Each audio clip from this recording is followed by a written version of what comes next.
Philippe Barry, bonjour. Bonjour Jeanne. Et merci beaucoup d'avoir accepté de vous entretenir avec moi sur ma chaîne YouTube. Merci beaucoup de m'inviter dans votre maison ancienne, à ce que j'ai cru comprendre. Oui, c'est une vieille maison que nous avons restaurée.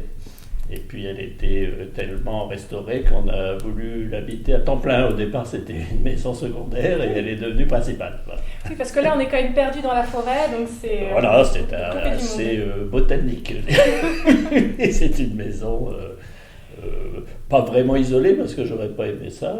J'aime bien le monde, mais suffisamment isolée pour pouvoir avoir une activité de méditation et de ressourcement suffisante. Racontez-nous un peu d'où vous venez. Eh bien, je suis né à Calais, dans le Pas-de-Calais, dans le nord de la France. Et il se trouve qu'à Calais, il y avait un conservatoire qui réunissait des professeurs de très bon niveau, et entre autres un professeur de violoncelle qui était assez exceptionnel. Et il se trouve que il est resté à Calais, je pense, une vingtaine d'années, et pendant ces 20 ans, il a formé une vingtaine de professionnels. Et puis et puis évidemment des très bons amateurs aussi, mais je veux dire, ça c'était quand même assez extraordinaire. Et depuis, il n'y a plus autant de professionnels qui sont sortis de Calais. Donc on peut dire qu'il y a vraiment une cause et des effets, quoi. Il y avait vraiment cette personnalité qui était sur place, et j'ai eu la chance de l'avoir comme prof au tout début, ce qui était quand même assez inouï pour une ville comme Calais à l'époque, quoi. C'était formidable. Et puis sinon, je suis né dans une famille où mes parents étaient mélomanes. Ma mère m'a demandé si je voulais faire de la musique, alors donc ça, j'avais dit oui, mais ils n'étaient pas praticiens, quoi. Mes frères et sœurs ont tous fait un peu de musique, mais je suis le seul qui est continué, si je puis dire. Voilà. Alors il y avait une particularité à l'époque qui était quand même très très très important, c'est qu'on avait 2 cours de formation musicale et 2 cours d'instruments par semaine. Alors c'était des cours qui étaient de 20 minutes à peu près, mais on pouvait, si on n'avait pas travaillé pendant la moitié de la semaine, on pouvait rattraper. Et ce qui était très important pour moi, parce que j'avais quand même au début un travail peut-être un petit peu en dents de scie, et le fait d'avoir toujours un cours en plus dans la semaine permettait de redresser la barre, et comme le prof était très directif, si je puis dire, il laissait jamais passer l'occasion de redresser la barre. Donc on devait noter sur un carnet le nombre d'heures qu'on faisait à la maison, et ça devait être signé des parents. Voilà. Ah oui, d'accord, c'est vraiment à l'ancienne. Ah oui, tout à fait. Puis un jour, j'avais noté des heures un peu fantaisistes. Et donc, je suis arrivé au conservatoire avec mes heures fantaisistes. Et il a dit, ah bon, t'as travaillé tout ça? Alors ça représentait, si mes souvenirs sont bons, 5 heures, je crois. Et il a dit, puisque tu as fait 5 heures, jeudi, tu vas venir les faire ici. Et le jeudi, je suis arrivé au conservatoire à 14 heures. Il m'a mis dans une classe à côté de la sienne. Et je suis resté jusqu'à 19h, et à chaque fois que j'arrêtais de travailler, j'entendais le pas, la porte qui s'ouvrait, puis il disait « C'est déjà fini ?» Et j'avais 1 an de violoncelle. Oui, c'est ça, j'avais demandé à quel âge vous aviez. Ah oui, j'avais 8 ans. Ah là là là. Oui, alors je ne vais plus jamais frauder avec mes oreilles. C'est génial. Ah oui. Ah mais je m'en suis... Évidemment, c'était une leçon extraordinaire. Bon, elle était rude, mais... Voilà, alors oh la vache. Oui. Et c'était... en fait, tous les profs fonctionnaient un peu comme ça à l'époque. On n'avait pas tellement le choix, quoi. C'était... Et donc ce professeur, qui a été vraiment un professeur extraordinaire, que j'ai eu pendant 5 ans à peu près, il transmettait à ses élèves une envie et une foi dans la musique et dans le violoncelle qui était extraordinaire. Donc, une rigueur aussi. Une rigueur, oui. Il nous apprenait vraiment la valeur du travail. Ouais. On reviendra dessus pendant l'entretien, parce que ce travail, c'est quand même quelque chose d'essentiel. Les applaudissements durent quelques minutes, le travail dure toute la vie. Donc si on n'aime pas le travail, le non-travail et la musique et l'exigence de la musique ne font pas très bon ménage. Alors voilà ce que je peux retenir de ma jeunesse, et sinon que il y avait une ambiance musicale dans ce conservatoire qui était très très familiale, très chaleureuse. À l'époque, si vous voulez, les grands conservatoires comme ceux qui existent maintenant, c'était dans les années 60. Hein. Donc, si vous voulez, il n'y avait pas tous ces conservatoires. Si, il y avait les grandes villes, Lille, Toulouse, tout cela, il y avait des grands conservatoires, mais dans des petites villes, c'était des structures quand même très modestes. Mais il y avait d'excellents profs et surtout des gens qui connaissaient la musique. Alors beaucoup avaient fait les brasseries, les cinémas muets, toutes ces choses-là. Donc ils étaient des lecteurs exceptionnels. Ils pouvaient transposer n'importe quoi. Alors, ils ne jouaient pas tous très bien, mais ils savaient lire. Et alors là, par exemple, faire une opérette au théâtre de Calais, on répétait le matin, on jouait l'après-midi, et les gens pouvaient le faire. Quoi. Alors, si un chanteur disait « je ne suis pas en forme », on transpose une tierce en dessous, il le faisait immédiatement. Quoi. Donc c'était très très particulier et en même temps très motivant. Quoi. Donc ça, c'était un peu votre enfance autour de Calais, et donc j'imagine que vous avez quitté Calais à un moment pour aller étudier... alors ça a été un petit peu compliqué parce que c'est surtout mon prof qui a quitté Calais.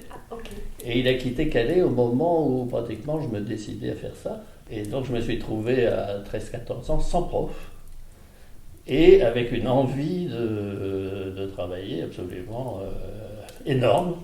Alors ce qui fait que il se trouve que j'ai la chance d'être un lève-tôt et qu'à l'époque les horaires aménagés n'existaient pas. Donc on allait à l'école, mais on avait tout le travail d'école à faire. Et donc je me levais à 5h30 le matin, je travaillais mon violoncelle et sans prof. Et ça a été incroyable. 3 ans.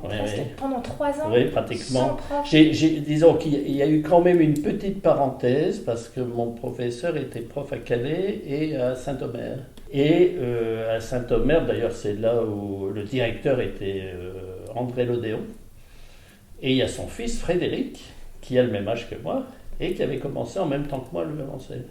Mais lui, Frédéric, c'était une fusée. Donc il a fait ses études très très vite, il était très très fort. Et quand mon professeur est parti, Monsieur Lodéon a téléphoné à mes parents et il a dit « Écoutez, puisque votre fils n'a plus de prof, il peut venir suivre les cours. Moi, je vais faire venir un professeur de Paris. » Donc je suis allé à Saint-Omer, et puis arrivent les événements de mai 68. Toute la France s'arrête, donc plus de prof qui vient. Bon, alors j'ai continué à travailler. Que des obstacles et vous n'avez pas lâché. Ah non, ça me... oui, j'avais vraiment la foi chevillée au corps. Je ça. Et je travaillais tout seul, alors je ne sais pas si je travaillais très bien, mais j'ai acquis une autonomie. J'ai passé le concours du conservatoire, j'ai été reçu à la première épreuve. À la seconde épreuve, j'étais grippé, ça n'allait pas bien, donc je n'ai pas été reçu. Mais mon premier professeur, Albert Tétard, il a dit quand même, il était un drôle de lascar, toi tu n'as pas de prof et puis tu travailles, tu passes le concours, tu as quand même le premier tour. Il dit alors je vais te faire travailler. Alors je suis allé à Paris pendant 1 an, j'ai fait les allers-retours et là il m'a préparé, je suis rentré l'année suivante au conservatoire. Là il a senti que c'était... sérieux. Ah oui, c'était vraiment, il y avait une vraie volonté, mais c'était rude, hein, ça, je me souviens. En plus, si vous voulez, je n'avais pas de culture vraiment musicale. On écoutait des disques, mais quand vous vouliez un disque, il fallait aller le commander. Il arrivait 3 semaines ou 1 mois plus tard et il n'y avait qu'une version. Et aujourd'hui, vous avez YouTube, vous effleurez et puis vous écoutez, je ne sais pas combien de versions. Et alors surtout, parce que vous m'avez demandé aussi comment j'avais pu découvrir le violoncelle, parce qu'en fait, je ne sais pas comment j'ai choisi. J'avais pas de référence en fait. C'était surtout le piano à l'époque, on parlait surtout du piano. Et en fait, on avait la télévision, ce qui était aussi assez exceptionnel à l'époque. Hein. Et tous les dimanches après-midi, il y avait un concert de l'Orchestre national de France ou de l'Orchestre philharmonique. Et donc tous les dimanches, je regardais la télévision, puis quand il y avait les violoncelles, il y avait une sorte d'aimant. Et c'est comme ça que j'ai choisi le violoncelle. Mais c'était assez inattendu parce que personne autour de moi ne m'avait jamais parlé de violoncelle. C'était l'orchestre qui vous a attiré. Ah oui, parce que... D'ailleurs, quand j'ai voulu être professionnel, je voulais surtout être dans l'orchestre. La première fois que je suis allé dans un orchestre, brusquement, je me suis trouvé au milieu d'un monde incroyable. Les bassons, tiens, ils font la même chose que moi. Je trouvais ça formidable. J'imaginais pas ce que ça pouvait être. C'était comme d'ailleurs la première fois que j'ai joué avec piano, brusquement j'avais l'impression que mon violoncelle jouait tout seul. Le fait d'être porté comme ça par le piano, c'était magique, quoi. Et l'orchestre, oui, ça a occupé 20 ans de ma vie, quoi. J'ai fait beaucoup d'orchestres. C'était pour ça au départ que je voulais être professionnel. C'était la vie d'orchestre. Donc là, vous rentrez au Conservatoire de Paris, donc avec qui comme professeur? Mon professeur, en général, il présentait chez Navarra ou chez Tortelier, mais il y avait eu des problèmes parce que Tortelier, c'était assez dur. Il y avait certains de ses élèves qui vivaient mal le truc. Et puis Navarra n'était pas si souvent que ça présent, quoi. Et donc mon professeur m'a dit, tu vas te présenter chez Michelin. Et donc, je me suis présenté chez Michelin. Alors, à l'époque, oui, parce qu'il faut tout dire, à l'époque, il y avait une section préparatoire au CNSM. Et donc, j'étais rentré en préparatoire. Et donc, je suis rentré chez Michelin, et l'assistant, c'était M. Fauré. Et alors là, c'était super, c'était quelqu'un avec qui je m'entendais très bien. Avec Michelin, moyennement, mais enfin, ça allait. Et puis, j'ai passé 2 ans dans cette section préparatoire. Alors là, je travaillais beaucoup parce que Michelin demandait qu'on joue une étude toutes les semaines par cœur. Un concerto, il ne fallait pas que ça dure trop longtemps. Mais comme j'avais pris l'habitude de travailler, ça me dérangeait pas, quoi. Ça allait bien. Donc à la suite de ça, au bout de 2 ans, j'ai eu ma première médaille et je me suis présenté en supérieur. Il fallait repasser le concours d'entrée, en fait. Hein. Oui, on ne passait pas automatiquement. Et puis en fait, Michelin ne m'a pas pris. Il avait 3 élèves qui avaient eu une première médaille chez lui, et il avait que 2 places. Et il a pris les 2 autres. Il ne m'a pas pris. Et donc je me retrouve chez Maurice Gendron. Ok. Et alors là, je ne savais pas trop qui c'était, en fait. Je connaissais son nom comme ça, mais je ne l'avais jamais entendu. Je ne savais pas du tout qui c'était. Alors je le rencontre dans le hall du CNSM. Et puis il me dit, puisque tu es rentré chez moi, il dit, tu vas venir demain à la classe et puis tu vas me jouer quelque chose, qu'on fasse connaissance. Donc le lendemain, j'arrive à la classe et avant, alors il nous fait nous installer, on était 3, je crois, être rentrés chez lui, et il nous fait nous installer et il commence à donner cours à une jeune femme qui était là, Annick Renézé, je me souviens très bien d'elle, parce qu'elle était prof à Rennes après pendant très longtemps, elle venait de Metz, Annick. Et il lui faisait travailler la sonate Arpeggione de Schubert.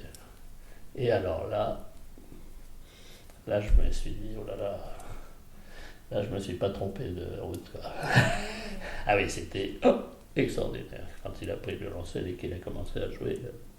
Et puis tout ce qu'il lui disait, c'était tellement musicalement...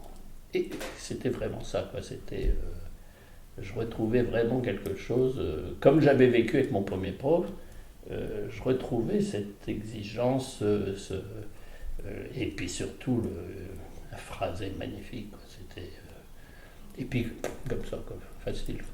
Bon, alors il me dit maintenant à toi. Donc il me fait jouer. J'étais quand même assez content de moi parce que j'avais réussi le concours la veille quand même. Ça n'a pas duré longtemps. Qu'est-ce que vous avez joué? C'était la sonate en la de Boccherini. Et alors, je commence à jouer, puis avant même que j'ai pu jouer 3 notes, il dit non, il dit, tu vas faire une gamme. Alors en général, quand on fait une gamme, on commence par Ré majeur parce que ça sonne bien. Alors je commence à appuyer le doigt sur l'oreille, il dit non, Fa dièse mineur. Alors, Fa dièse mineur, alors j'essaie dans ma tête de souvenir combien il y avait de bémol à la cœur, Fa dièse mineur. Et puis avant que j'ai pu commencer, il dit en tierce. Il dit multiplié par 3. Ah, alors je dis, ben non, je ne peux pas. Alors il se retourne vers l'assistante, Madame Klein, puis il dit, vous voyez, ils rentrent à la Sorbonne et ils ne connaissent pas l'alphabet. Ah la vache. Alors, bon, alors il me dit, bon, ben joue ta sonate de Popper.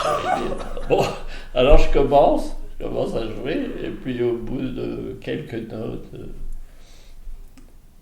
il dit, mais il y avait des gens qui jouaient très bien, qui se présentaient hier. Alors je dis, ben vous savez, je suis rentré au conservatoire pour apprendre. Alors, brusquement, son regard change, puis il me dit, ben on verra. Bon. Et puis ça a duré plusieurs mois. Alors il m'a donné un programme énorme. Il y avait les rococo, il y avait 2 suites de Bach, il y avait les études de Popper. Ah oui. Il ne disait pas un nombre, c'était les études de Popper. Okay. Un concerto de Davidoff. Bon. Et alors, à chaque fois que j'arrivais à la classe, il disait, aujourd'hui c'est Bach. Ah ben j'ai pas travaillé Bach, ben toujours pas. Bon, alors la semaine suivante, alors j'arrivais en ayant travaillé Bach. Bon ben aujourd'hui Popper.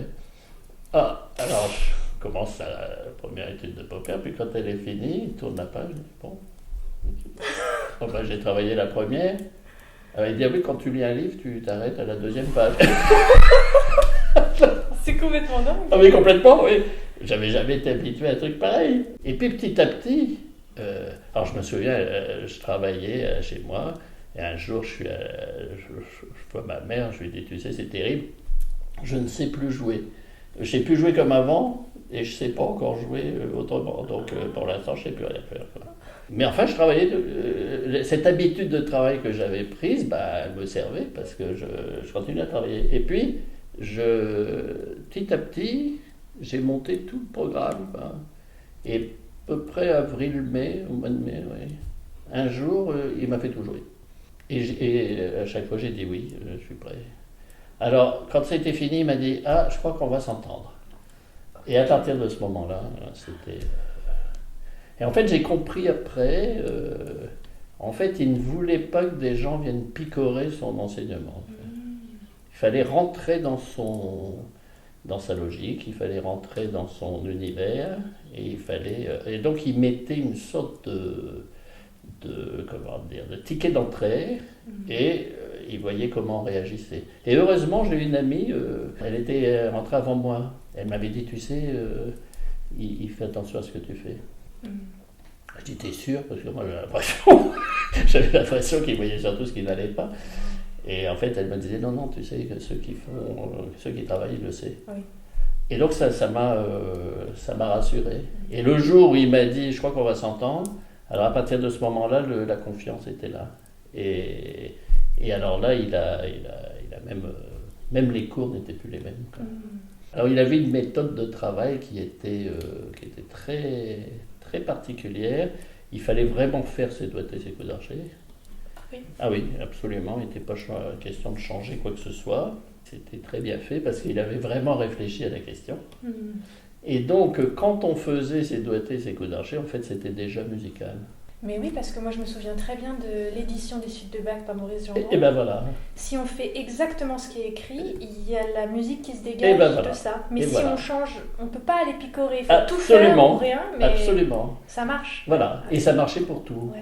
Et donc il y avait une sorte de logique dans sa manière de doigter une partition et avec l'archer.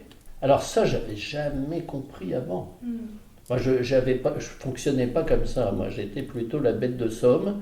Alors, je répétais, puis j'arrivais sur la scène, je jouais, puis 8 jours après, je savais plus quoi. Il fallait que, voilà, moi, je fonctionnais comme ça. Okay. Le fait qu'il y ait un raisonnement mathématique, une stratégie et tout ça m'échappait totalement. Et là, brusquement, je me rends compte qu'en fait, on n'apprenait pas à jouer des concertos, on apprenait à jouer des violoncelles. Son système de doigté était super, quoi. C'était vraiment tout placé, on savait où on allait. Et un jour, il est parti en tournée, Et je devais jouer une symphonie concertante de Haydn pour, je ne sais pas si vous connaissez, c'est pour violon, violoncelle, hautbois et basson. Et donc, comme il n'était pas là, je ne lui ai pas demandé ses doigtés, je les ai mis moi-même. Et quand il est revenu, je lui ai dit, bah, écoutez, voilà, vous n'étiez pas là, donc je me suis débrouillé comme ça. Il m'a dit, bah, montre-moi. Il a dit, oui, c'est ce que je fais. Donc j'avais compris son système, et ce qui m'a permis de découvrir le mien, en fait. C'est-à-dire qu'en fait, c'est un peu comme, vous savez, le moniteur de ski qui vous dit de se mettre dans ses traces. Et en fait, vous passez là où vous n'auriez jamais osé passer tout seul. Et ça passe. Et bien avec lui, c'était ça. Alors, il jouait aussi beaucoup pendant le cours. Il se mettait devant nous en miroir. Et en fait, j'ai appris toutes les vitesses d'archer, les emplacements d'archer et tout ça par ce jeu de miroir. Il ne le disait pas. Et quand on avait compris, on voyait son œil. Il disait rien, hein. Il disait pas très bien. Non. Par le regard, on savait que c'était ça. Et ça, alors après, si vous voulez, j'ai essayé de le conscientiser, de voir comment ça se passait dans le corps, qu'est-ce que je devais travailler. Mon premier rapport avec le violoncelle n'avait pas été très adroit, parce que je suis gaucher.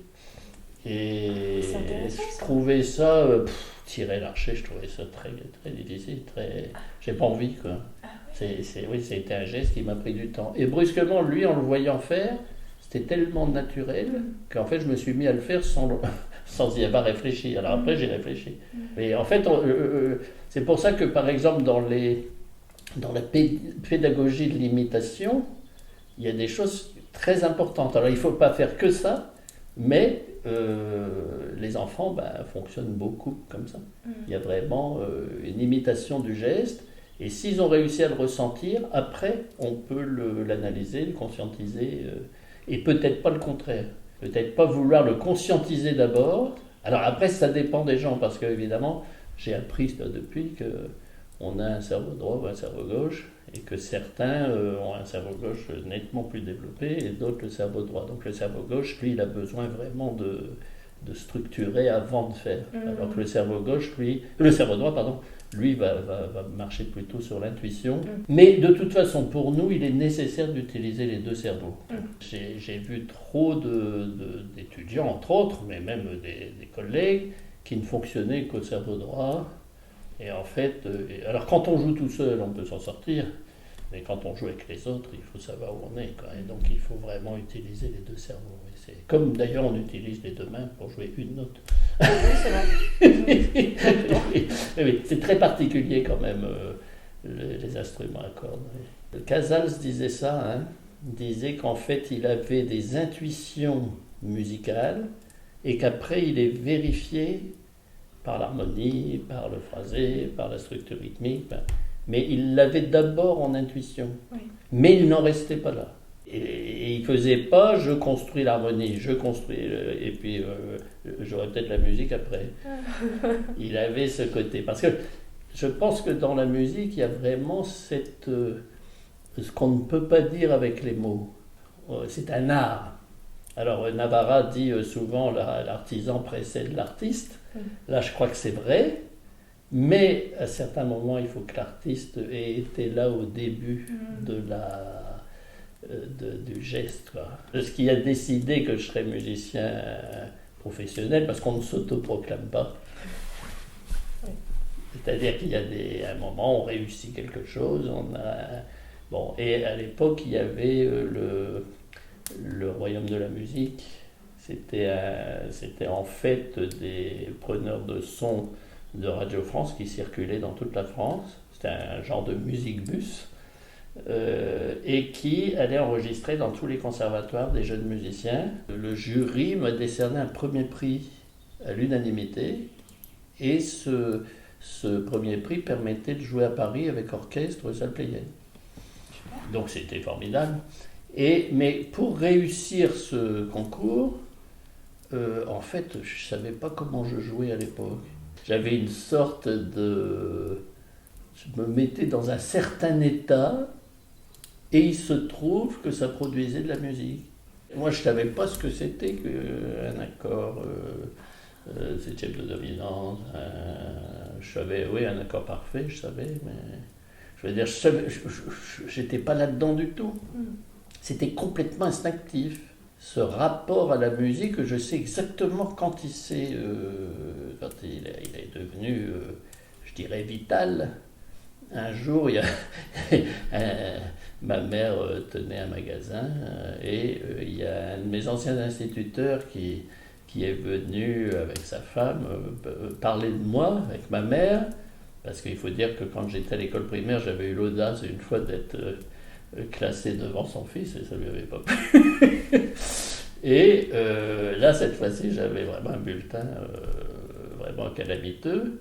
Et pendant qu'ils étaient en train de casser du sucre dans le magasin d'à côté, moi, je me suis mis à jouer.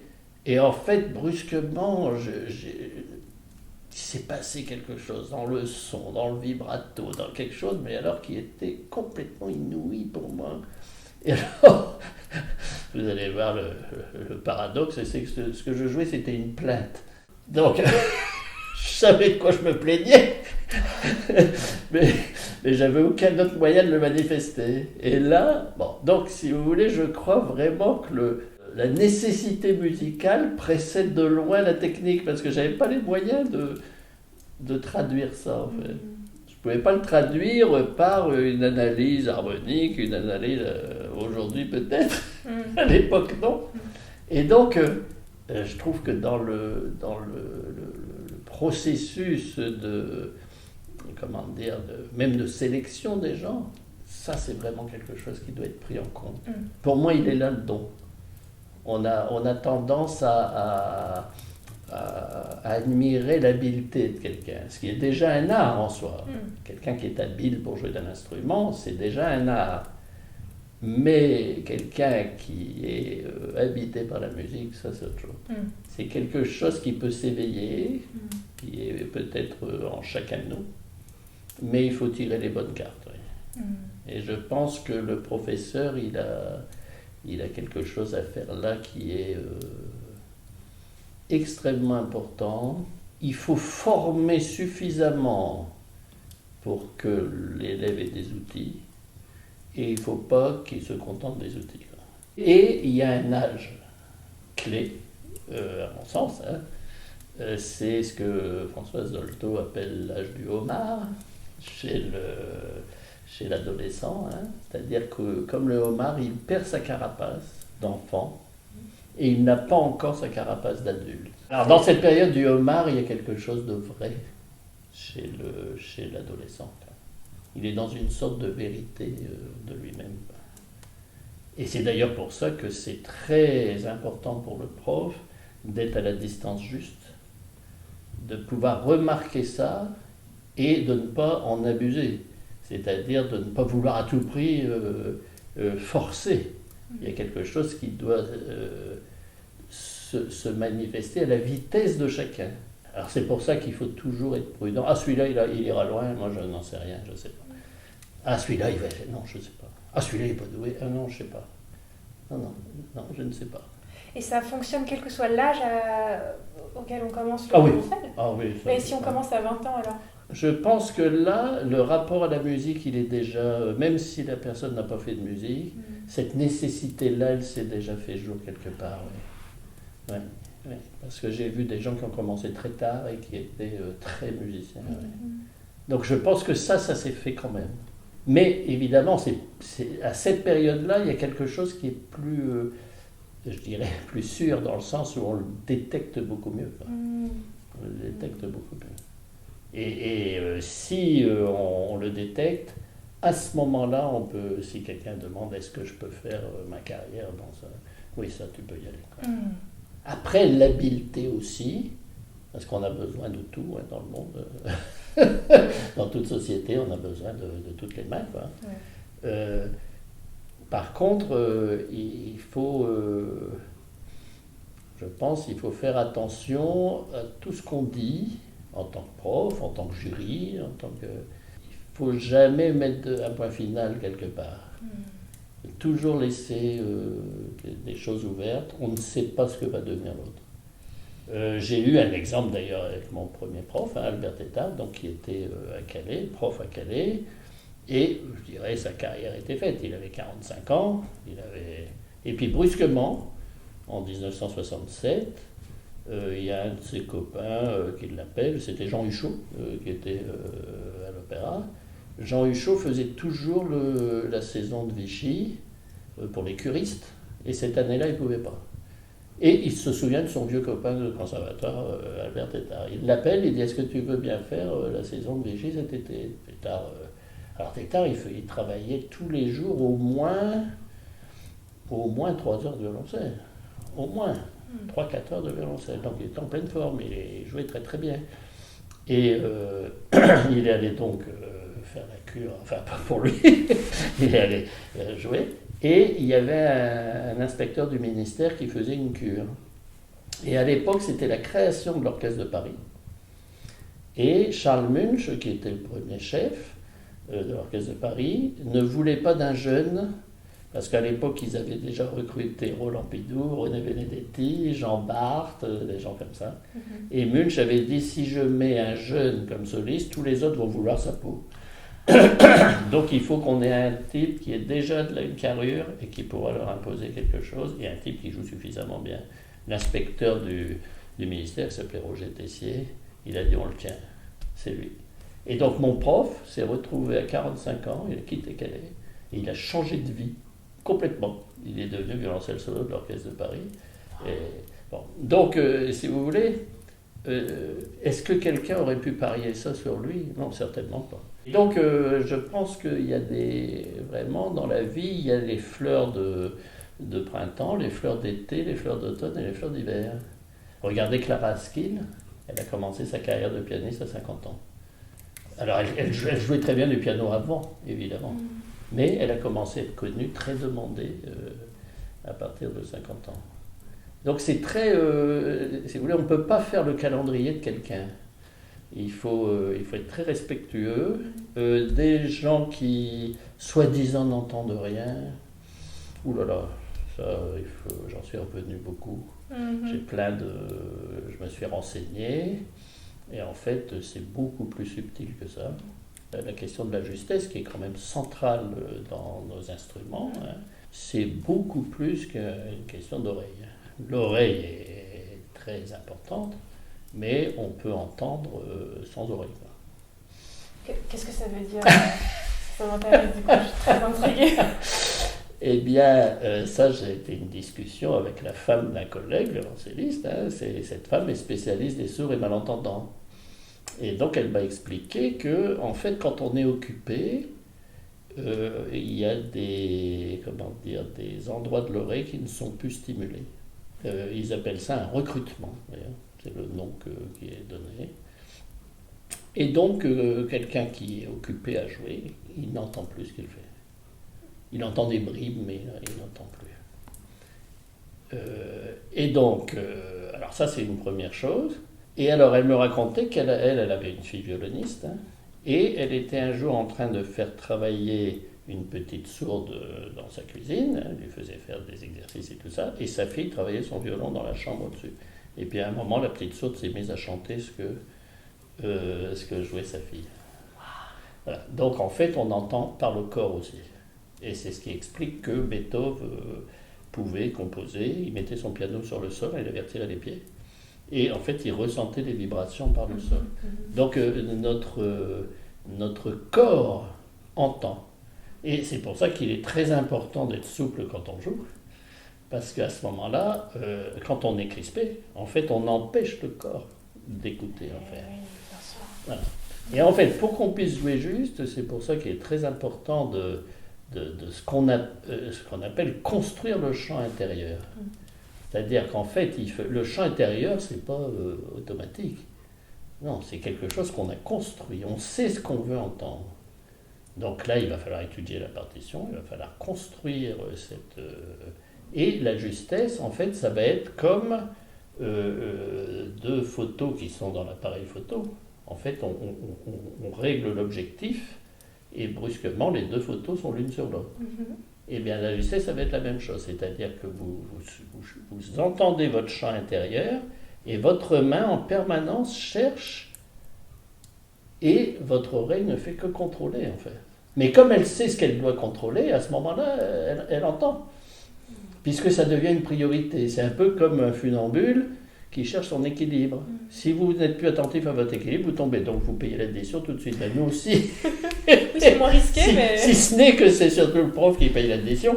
Et moi, comme je disais à mes élèves, je disais, on n'a pas les doubles commandes, nous. Donc à la fin de la journée, on est épuisé d'avoir eu la main qui cherche et la justesse qui ne se corrige pas. Enfin. Donc pour cette justesse, il y a vraiment quelque chose. Donc quand on veut jouer juste, il faut partir du principe que ça ne sera pas juste. Si je pars du principe que je joue juste, ben je suis déjà plus dans l'écoute, en fait. Donc à chaque fois que j'arrive quelque part, enfin je dis moi, mais c'est le musicien qui... Mais d'ailleurs c'est vrai pour les instruments avant, c'est vrai pour tous les instruments. Hein. Mais nous c'est vraiment très spécifique parce que c'est pas un emplacement. C'est pas parce que vous avez le doigt au bon endroit que c'est juste. C'est très intéressant ça. Oui. C'est pas parce que le doigt... Eh ben non. Et non, parce que le poids va faire varier la justesse, le vibrato, je vibre vers le haut, je vibre vers le bas, je vais changer la couleur, et en fonction du contexte, et en fonction des résonances de la salle dans laquelle je suis, en fonction du piano avec lequel je joue, parce qu'ils ne sont pas tous accordés de la même manière. Oui. Et vous remarquerez qu'il y a des pianistes qui jouent plus juste que d'autres. Eh ben oui, si vous écoutez le même piano joué par plusieurs pianistes, si le piano a des petits défauts d'accord, avec certains pianistes, vous les entendez, avec d'autres, non. Parce qu'ils vont escamoter la note qui n'est pas juste.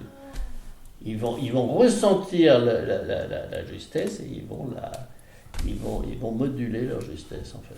C'est incroyable. Ouais. Et donc, la justesse en soi n'existe pas. À l'état, je dirais, au départ, elle se construit pendant.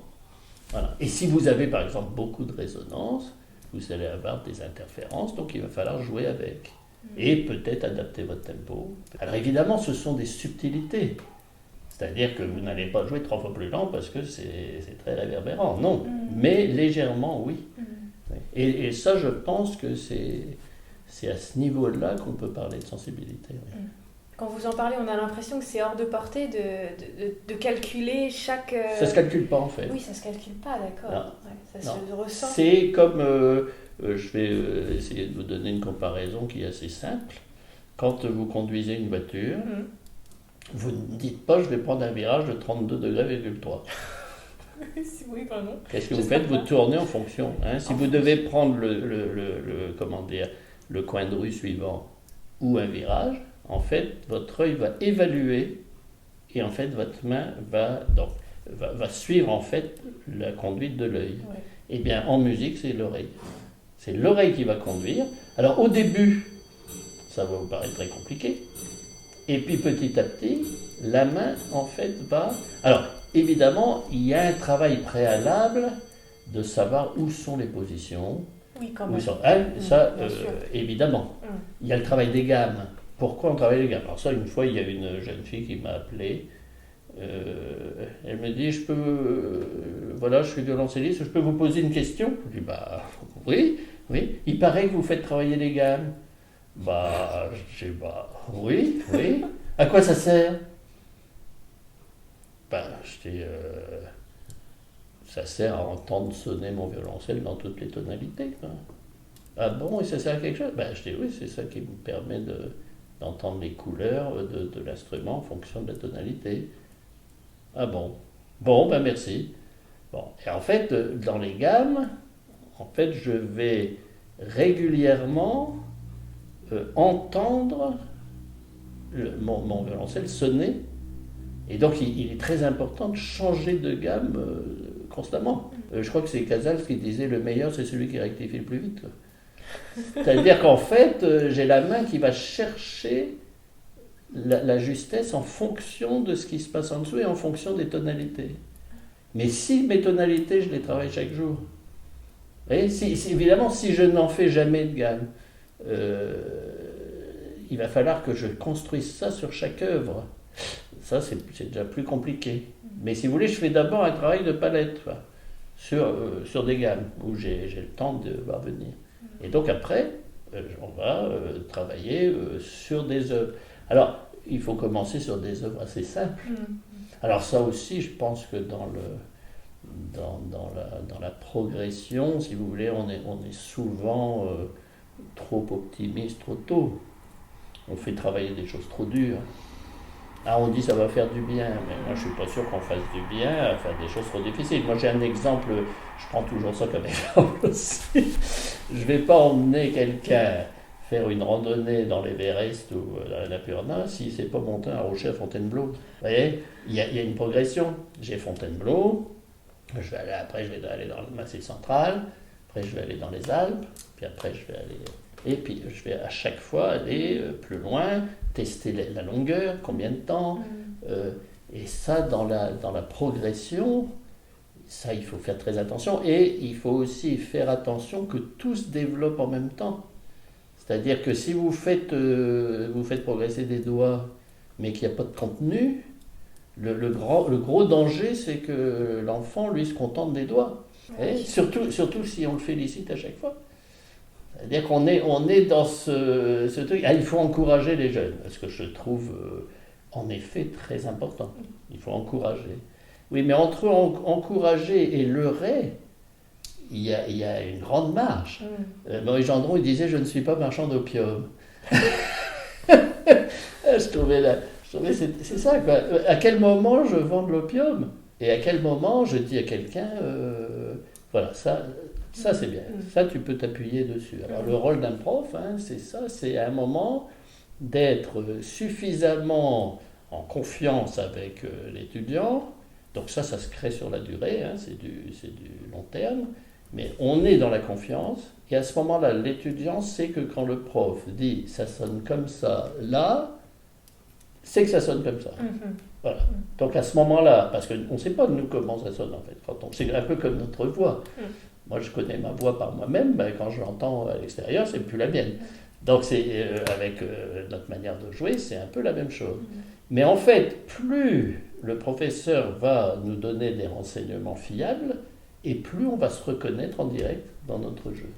Et je pense que le rôle d'un professeur, c'est vraiment ça, quoi. Il y a vraiment cette...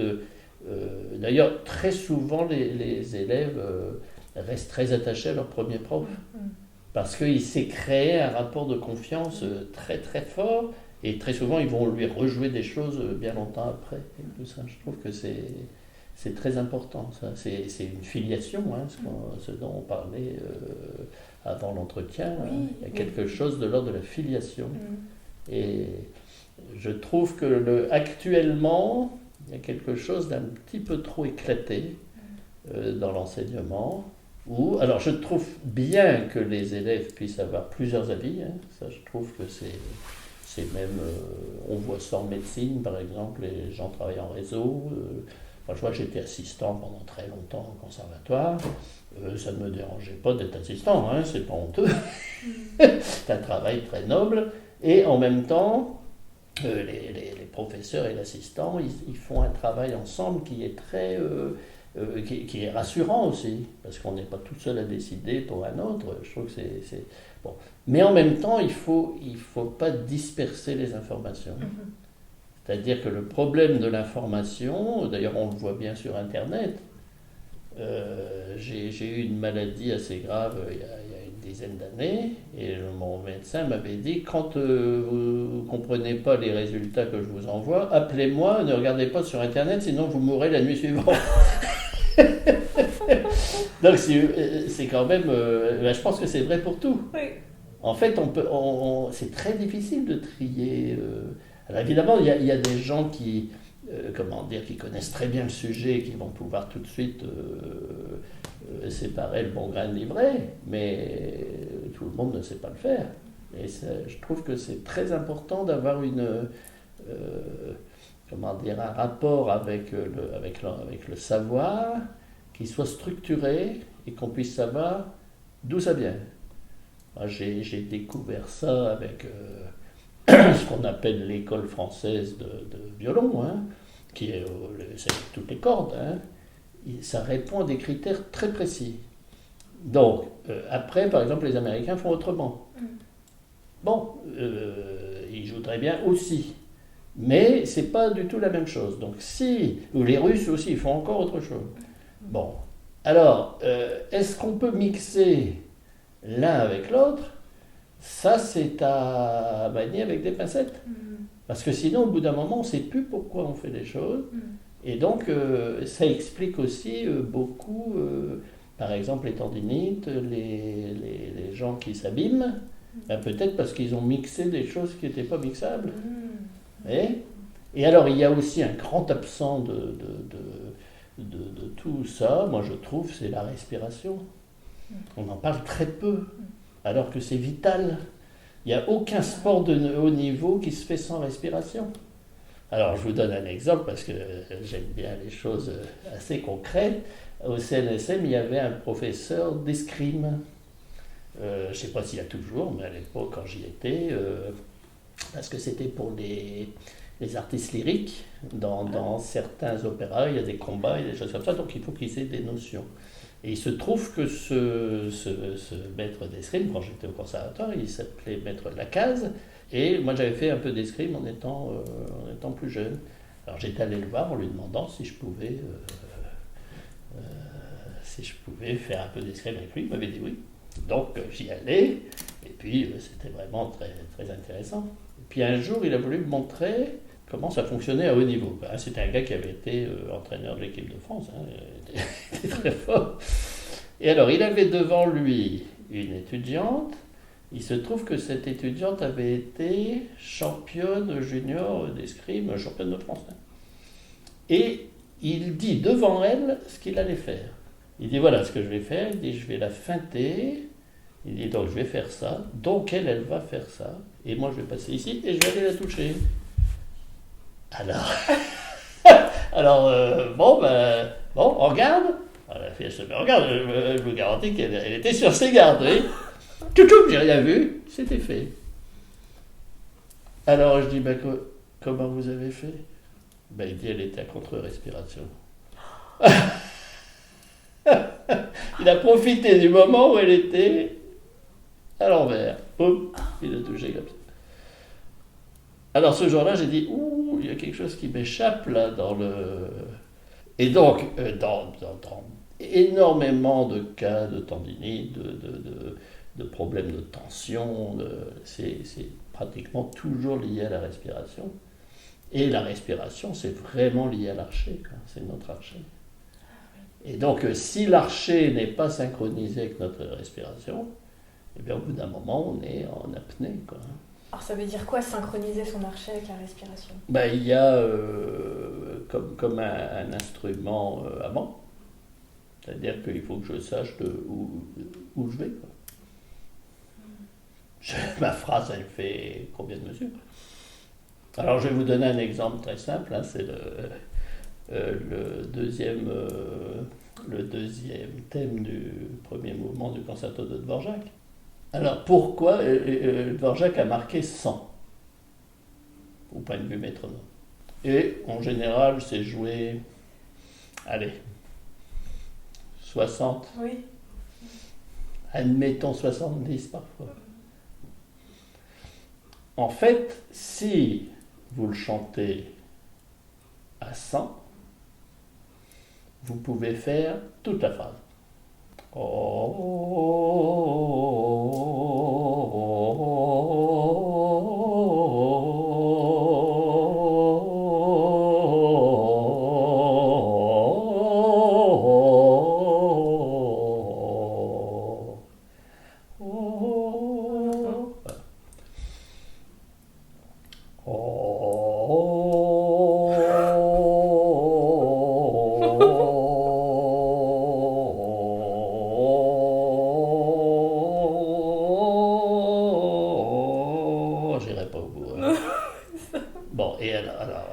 Dans l'introduction, quel instrument joue cette phrase-là?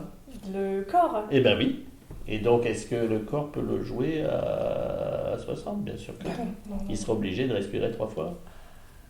Donc, ça ne veut pas dire qu'il faut jouer la phrase à 100. Par contre, si je sais où je vais organiser mon archet. En sachant que dans les grandes lignes, le coup d'archet poussé est plutôt sur l'inspire et le coup d'archet tiré est sur l'expire. Donc il faut que je synchronise mon souffle sur les points de rencontre. Évidemment, si je joue la danse des elfes, je ne vais pas respirer Par contre, il faut que je sache à quel endroit je dois être poumon vide, en fait. Très souvent, quand on a le trac, parce que ça va être quelque chose de très important, la gestion du trac. Le trac, quand même, c'est une parenthèse très importante, c'est une transformation chimique qui est chez tout le monde. Donc il n'y a pas des gens qui ont le trac, d'autres qui n'ont pas le trac. Donc tout le monde a la manifestation chimique. La seule chose, c'est qu'il y a des gens que ça dérange et d'autres pas. Mais c'est une situation de danger. Quand on est en danger, en fait, notre corps n'est plus le même. Donc ce qu'il faut, c'est en tenir compte dans notre travail. Si j'attends d'être soumis au trac sur place, eh ben, évidemment, c'est trop tard, je ne peux plus rien faire. Si par contre, dans mon travail initial, j'ai tenu compte de ce trac, en disant, ben voilà ce qui va m'arriver, c'est pas ce qui m'arrive aujourd'hui qui compte, c'est ce qui va m'arriver ce jour-là. Voilà. À partir de là, est-ce que ma respiration est adaptée au sujet ou pas? Ah oui, mais Rostropovitch, lui, il tient... oui, mais c'est Rostropovitch. Ah oui, mais Jacqueline Dupré... Non, mais c'est très bien, mais Jacqueline Dupré joue très très bien. Mais c'est Jacqueline Dupré. Jacqueline Dupré réciterait le bottin, ça aurait été très bien aussi. Donc, non, c'est moi. Voilà, je prends toujours l'exemple, moi, de Jessie Norman et Barbara Hendricks. Bon, Jessie Norman, on la connaît, et Barbara Hendricks, on la connaît. Or, elles chantent le même répertoire. Est-ce qu'on peut dire qu'il y en a une qui chante bien et l'autre qui chante mal? Bien sûr que non. La seule chose, c'est qu'on ne peut pas demander à Barbara Hendricks de chanter comme Jessie Norman. Non, elles ne sont pas du tout la même morphologie. Mais Barbara Hendricks, elle, va aller sur d'autres chemins, elle va nous révéler cette musique d'une autre manière. Et c'est pour ça que j'irai écouter les deux. Si les deux chantent de la même manière, pourquoi aller écouter les deux? Donc il y a déjà dans cette histoire de trac, il y a quelque chose où je dois me reconnaître moi-même. Je m'accepte moi-même.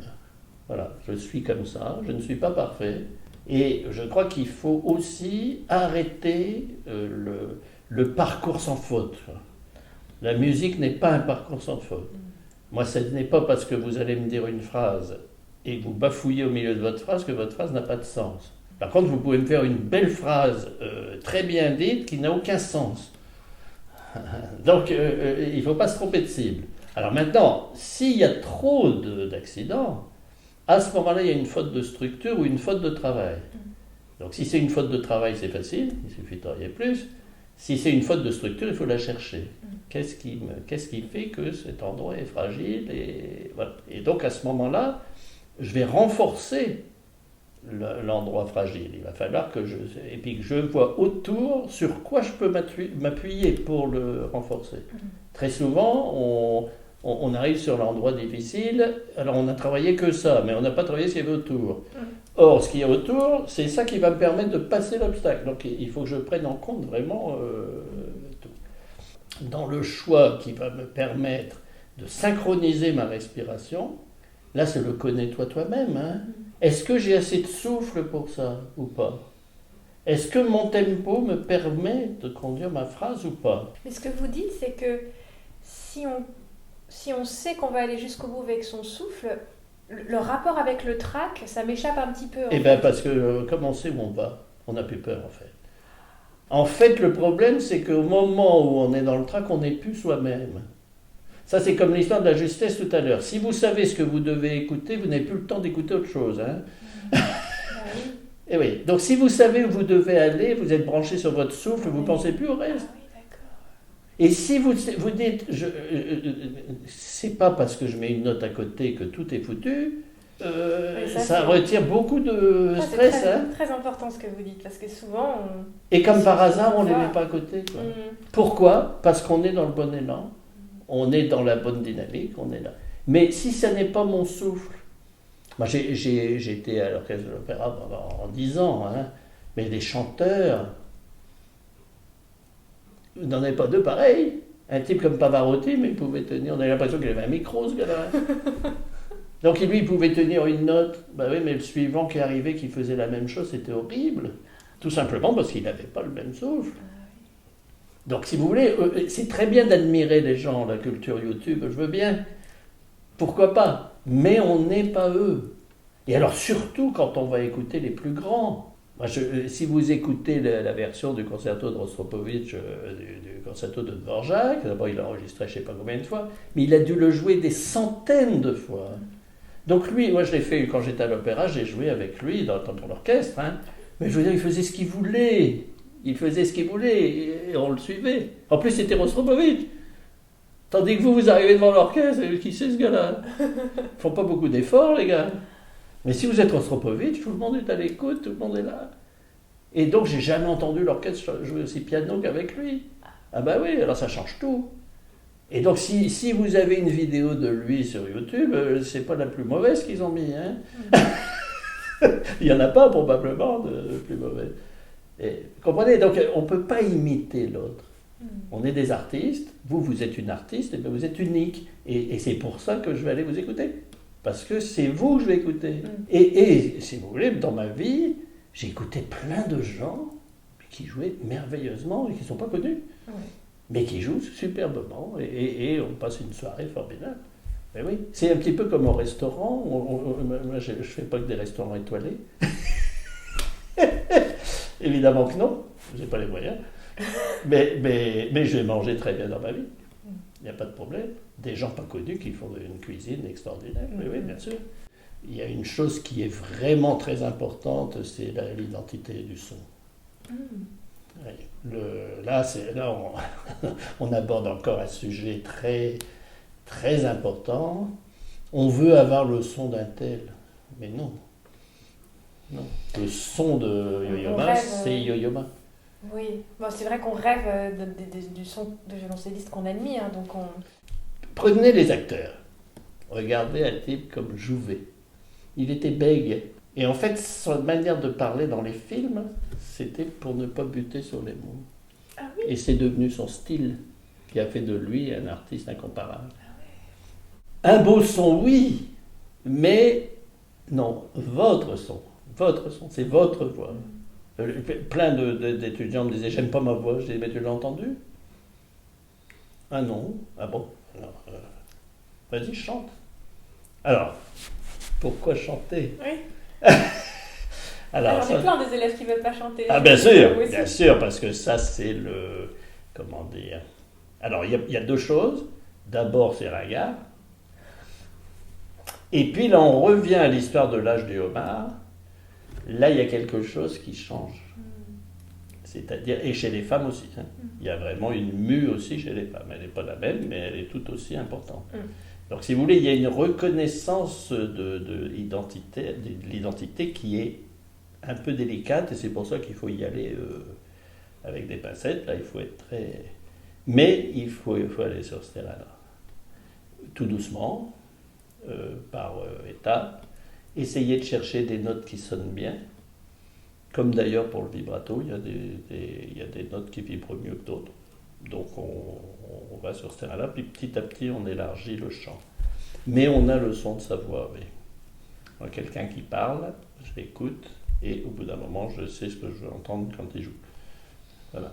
Et donc là, il y a quelque chose. Ça, c'est un copain violoniste qui m'avait branché là-dessus un jour. Parce qu'il avait reconnu quelqu'un qui jouait du violon. Or, ce gars-là était altiste. Mais il était dans une pièce à côté, on ne voyait pas qui c'était. Et puis il me dit, bah ça c'est un tel. Bah, je dis, non, c'est pas possible, il est altiste. C'est lui qui joue du violon. J'ouvre la porte. En effet, c'était ça. Bah, je dis, comment tu sais ça, toi? Bah, il dit, c'est sa voix. Alors, brusquement, je me suis intéressé à la question. Et donc, il y a un rapport entre notre son et notre voix. Et à l'intérieur de nous, on a aussi ce qu'on appelle des résonateurs. C'est ce qu'utilisent les chanteurs quand ils chantent. Il y en a dans la face, dans toute cette région-là. Et donc, au moment où on joue, il n'y a pas que notre instrument qui vibre. Le violoncelliste ou le violoniste, tous les instrumentistes, je veux dire, on vibre aussi. Donc le son, c'est pas seulement l'instrument, il y a une partie de nous-mêmes qui vibre. Et on va imiter en fait notre voix. Sauf si on s'est mis les écouteurs avec le son de un tel. Et donc au bout d'un moment, on reconstitue le son d'un autre. puisqu'on est très mimétique. Alors ça, c'est ce qui explique qu'à certains moments, on a l'impression qu'on entend toujours les mêmes, quoi. La crise d'identité, c'est là où elle est. Mais ce que je trouve difficile, du coup, c'est que vous disiez au début de cet entretien que c'était très important d'imiter. Oui. On imite son professeur. Ouais. Et un jour, ah bah non, il ne faut plus imiter. Et ben voilà, c'est pour ça qu'il y a, dans l'imitation, dans la pédagogie de l'imitation, il y a des limites. C'est-à-dire qu'il y a un moment, il faut arrêter, ou le faire par... il faut faire comme le moniteur de ski. Quoi. C'est-à-dire que ce passage-là, tiens, il y a du mal, allez, je l'emmène un peu sur les skis. Et puis après, hop, je laisse. Et on va essayer de passer plus par la voix. Et à ce moment-là, on essaye de faire chanter l'étudiant. Et petit à petit, c'est lui-même qui va imiter. Quoi. Il va aller chercher en lui sa propre sonorité. Et ça, il peut l'obtenir sur n'importe quel violoncelle. Voilà. C'est ce qui s'était passé un jour avec Casals. Hein. Il avait été, on lui avait demandé d'essayer les violoncelles pour un concours de lutherie. Ils ont dû arrêter. Parce que c'était toujours Casals. Il avait une telle personnalité dans le son qu'il reproduisait le même son sur tous les instruments. En fait. C'est incroyable. Voilà.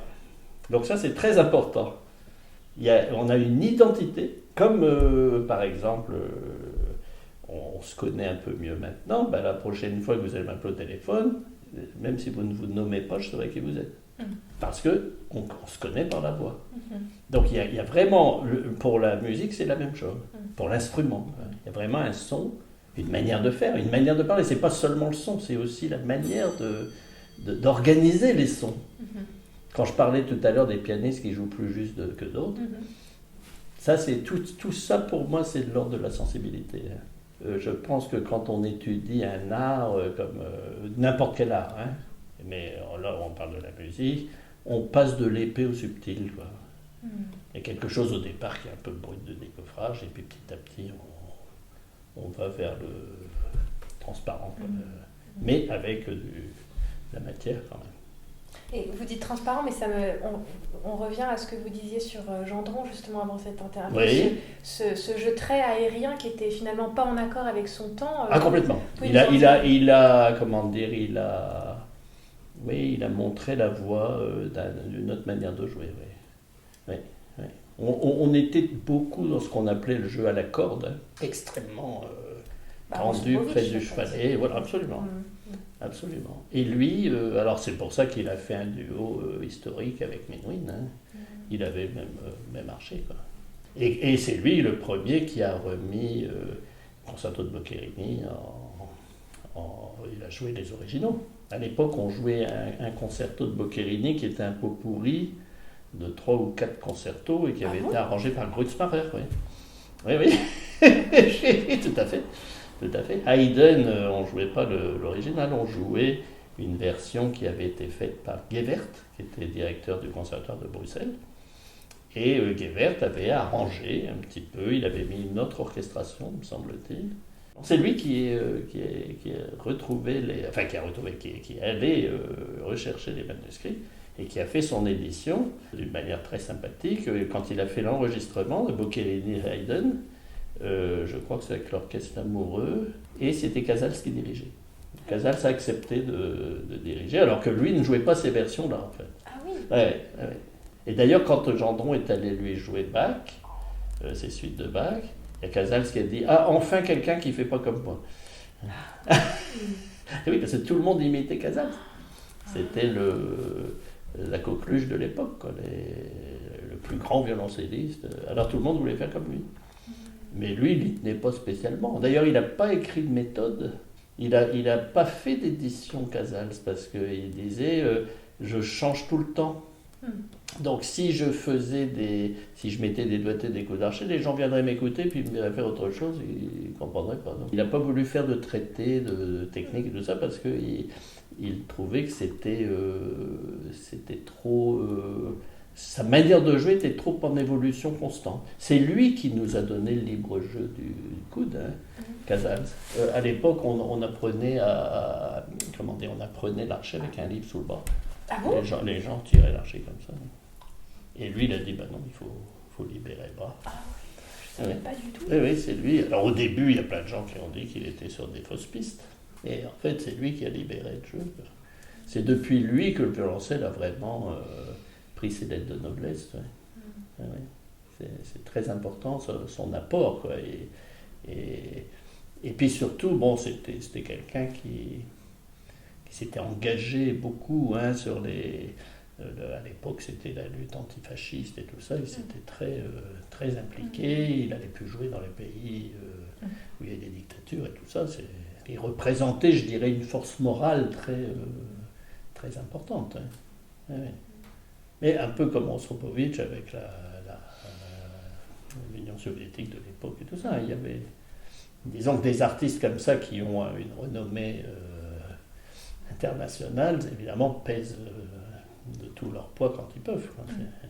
On n'a pas beaucoup parlé de votre carrière à l'opéra. Vous y avez passé 10 ans? Oui, j'étais à l'orchestre de la garde républicaine d'abord, pendant 7 ans. Alors ça, c'était intéressant parce que je suis allé jouer dans plein de lieux où on ne va jamais. Ah oui, j'ai découvert la France dans les ministères, des trucs où on ne va jamais. Quoi. Et puis, vous voyez tous les rois du monde qui passaient à l'Élysée, puisqu'on jouait, il y avait une partie orchestre symphonique, on faisait des concerts, mais il y avait aussi les repas à l'Élysée, quand il y avait des invités et tout ça. Alors à l'époque, alors que je ne dise pas de bêtises, le russe, c'était Brejnev. Il y avait Jimmy Carter et puis Ronald Reagan, tous les grands de ce monde qui réveillonnaient à l'Élysée. Et puis après, j'ai passé le concours, je suis rentré à l'opéra. Et là, j'ai passé 10 ans. Et alors là, c'est vraiment à l'opéra, j'ai appris la concentration au maximum. Quoi.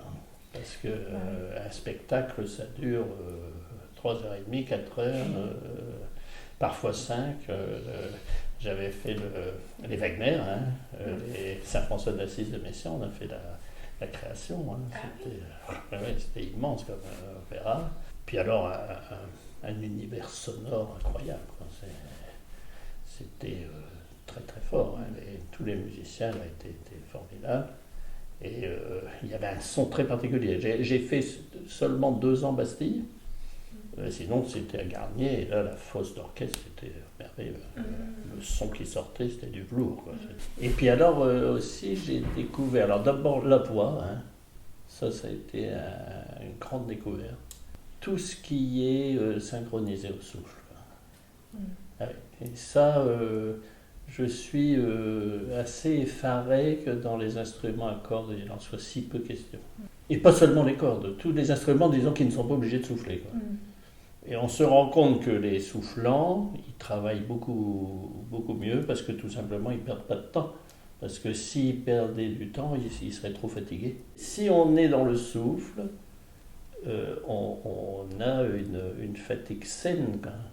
Il faut tout simplement mettre en vibration l'instrument.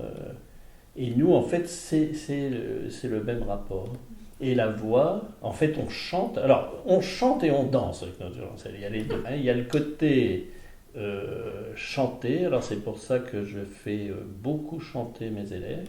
Moi-même, quand j'ai une nouvelle partition, je la chante. Alors, parfois, il y a des intervalles qui sont très difficiles à chanter. Il faut les chercher. Mais ce travail que je vais faire pour aller chercher la justesse de l'intervalle, au moment où je vais le savoir, je ne l'oublie plus jamais. Quoi. Parce que il y a eu un vrai travail de fait. Je suis très méfiant de tout ce qui s'apprend facilement. Ça s'oublie aussi vite?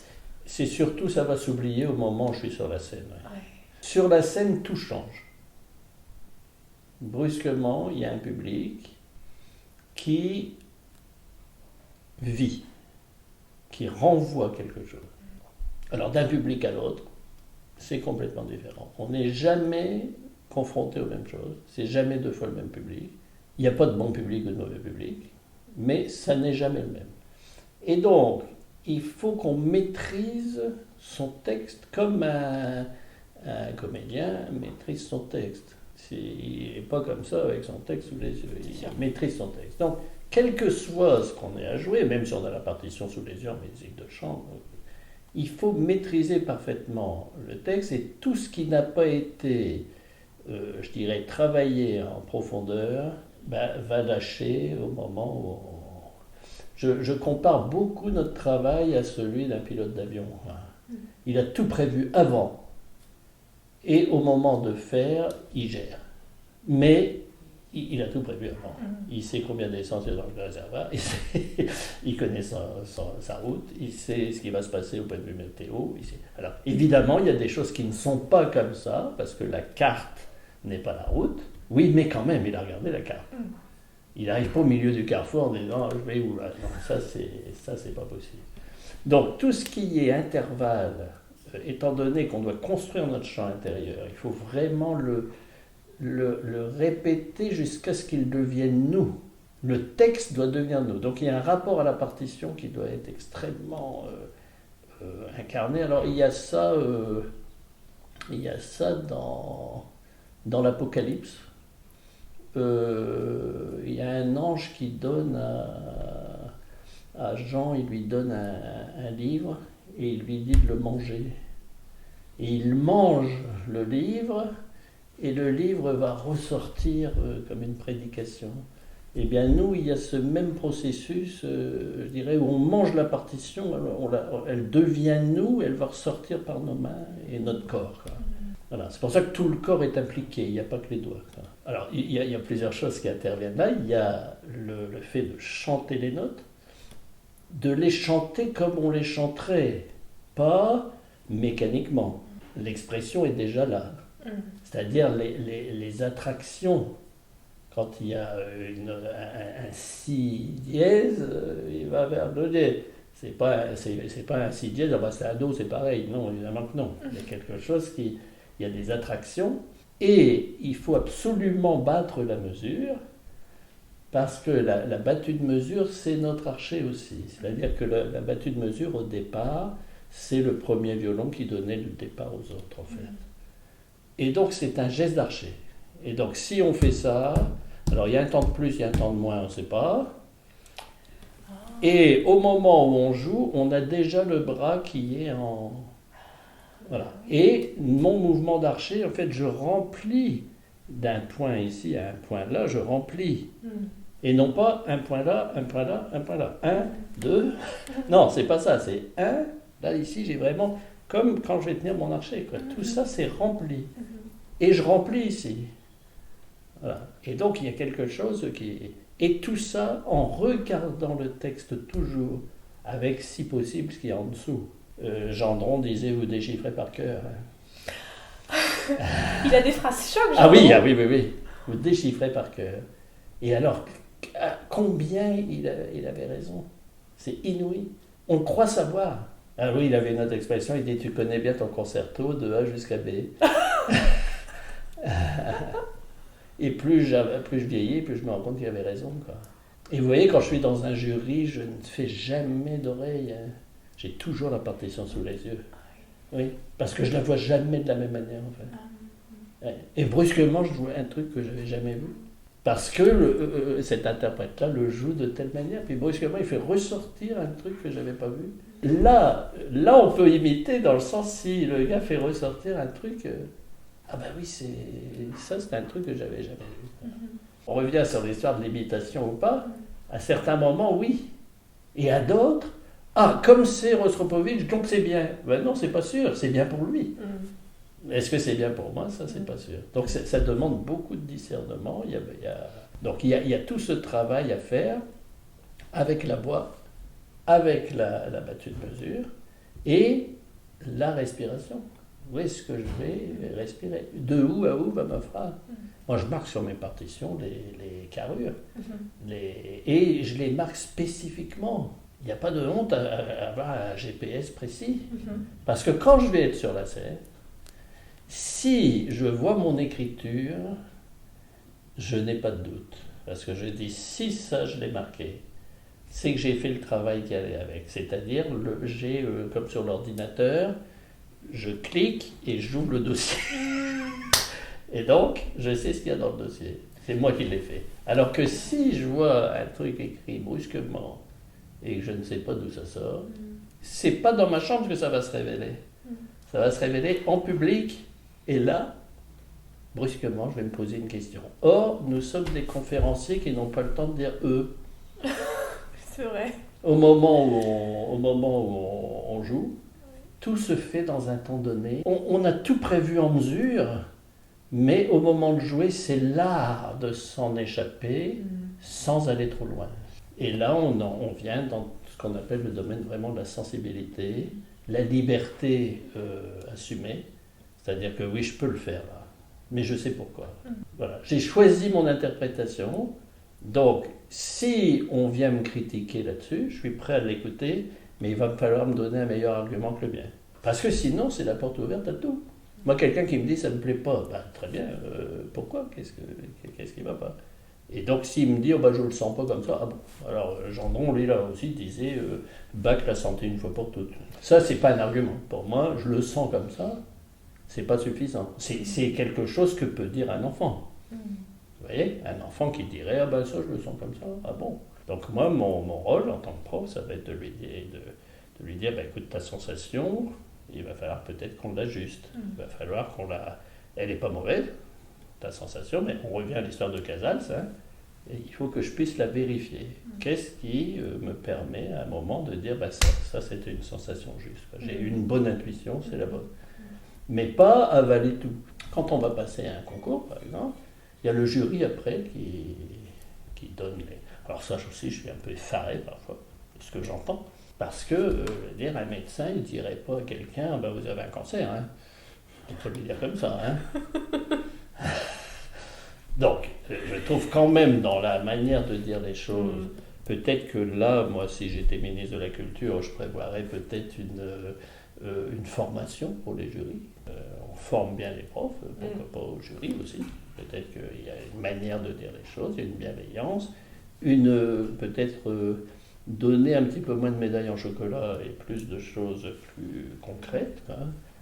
Et puis, pouvoir justement mettre les gens devant une réalité sur laquelle ils vont pouvoir construire. Moi, dire à quelqu'un c'était pas bien, pour moi, ça lui sert à rien.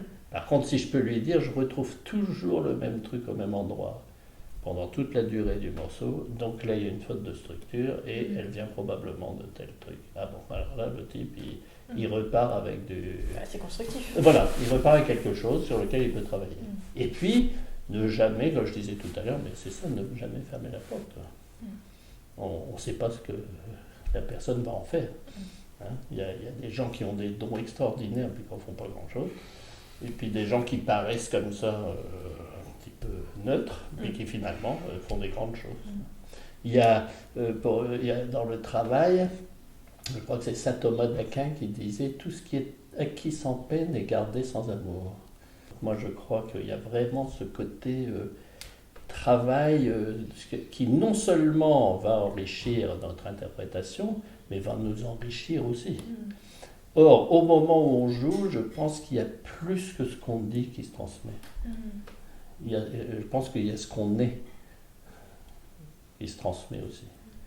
Et je crois que probablement qu'un type comme Casals, quand il était sur la scène, cette émotion qui se passait à son contact, elle allait plus loin que seulement sa manière de jouer. J'étais allé écouter Menuhin à la cathédrale de Metz, il y a ma sœur qui habitait là-bas, et comme Menuhin venait, elle avait pris des places, et il jouait les partitas de Bach. Hein.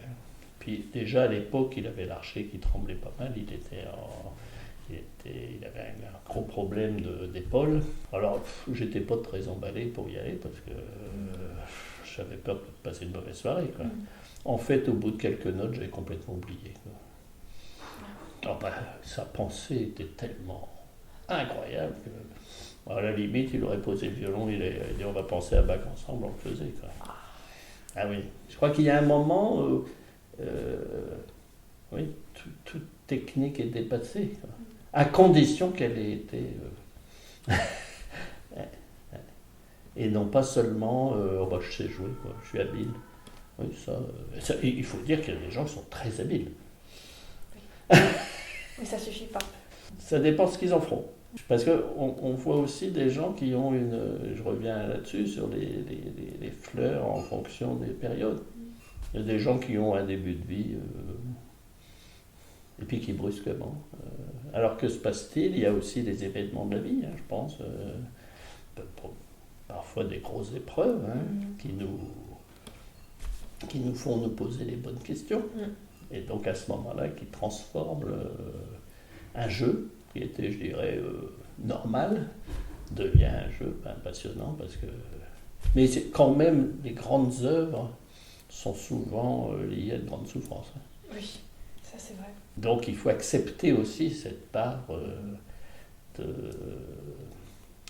dans notre art, il faut accepter aussi à certains moments d'aller s'y frotter. Et peut-être aussi que c'est pas le fait de tous les âges. C'est difficile de demander à quelqu'un qui a 15 ou 16 ans de jouer du Beethoven comme quelqu'un qui a 50. Donc là aussi, il faut relativiser, quoi. Alors, mais je suis frappé par le fait que souvent on donne à travailler à des gens des œuvres qu'ils arrivent à jouer instrumentalement, mais dont ils n'ont pas la maturité nécessaire pour aller dans le fond. Et dans leur esprit, ils l'ont joué.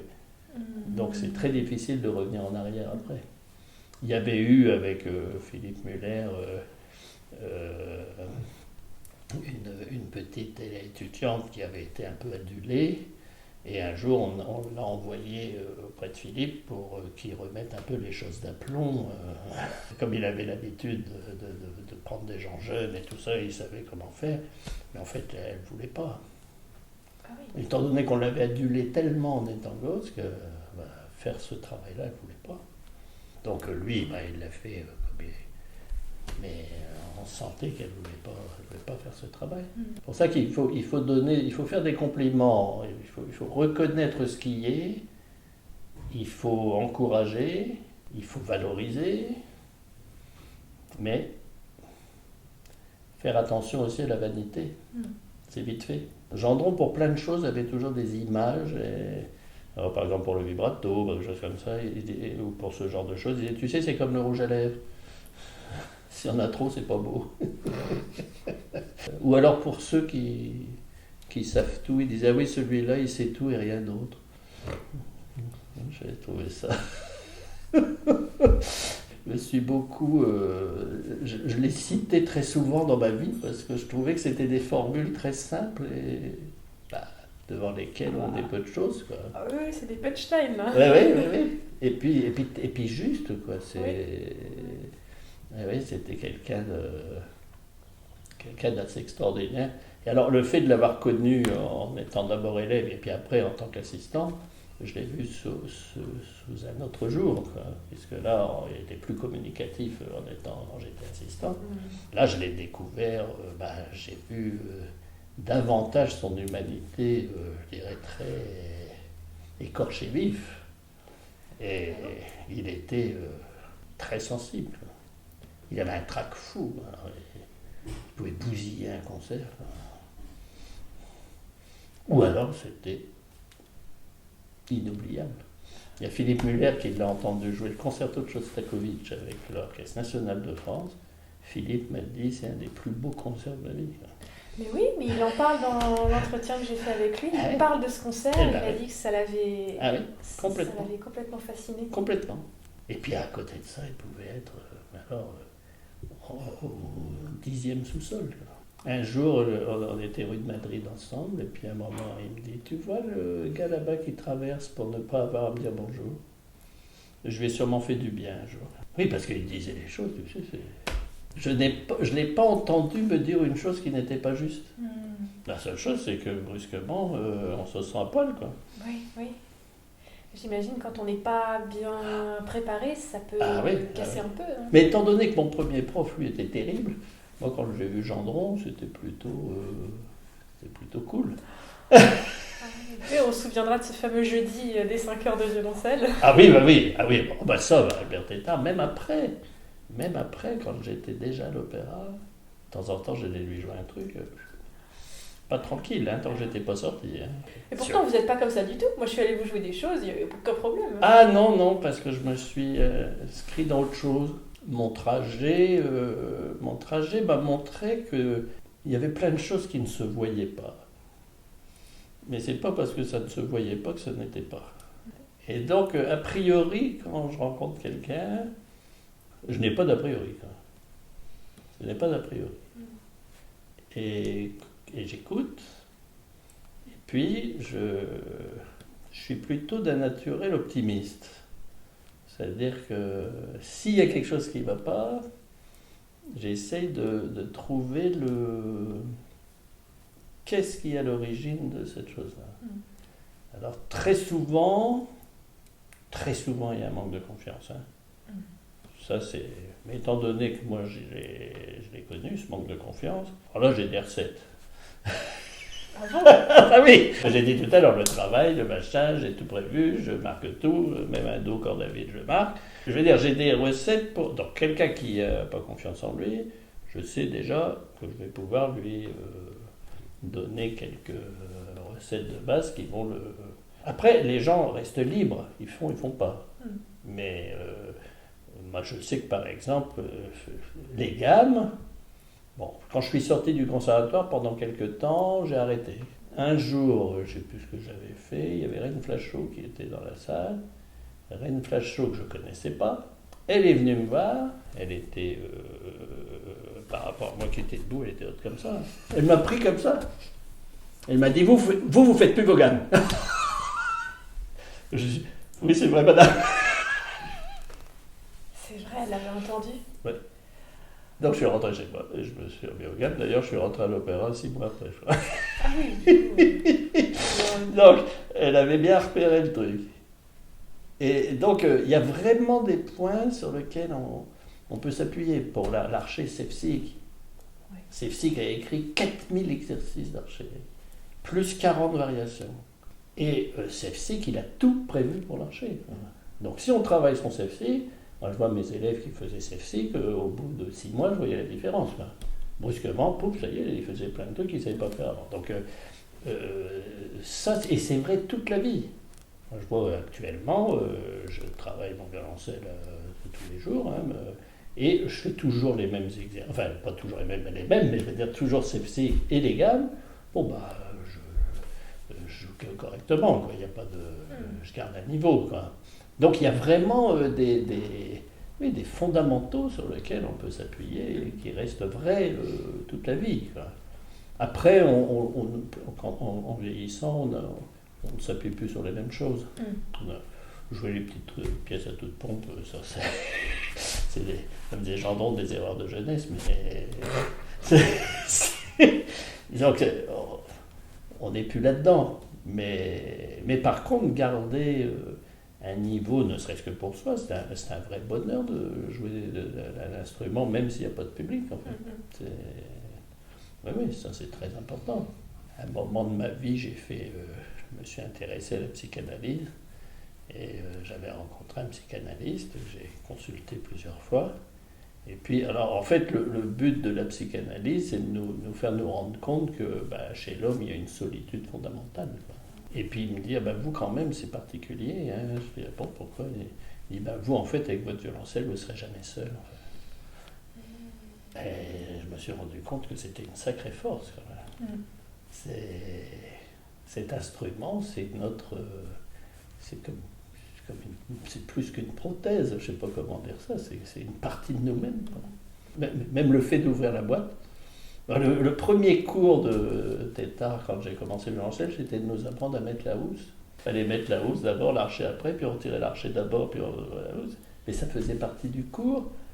Là, je vois beaucoup de parents qui portent les violoncelles, les enfants de ça, mais non, on le portait nous-mêmes. On faisait tout à pied à l'époque, il n'y avait pas de...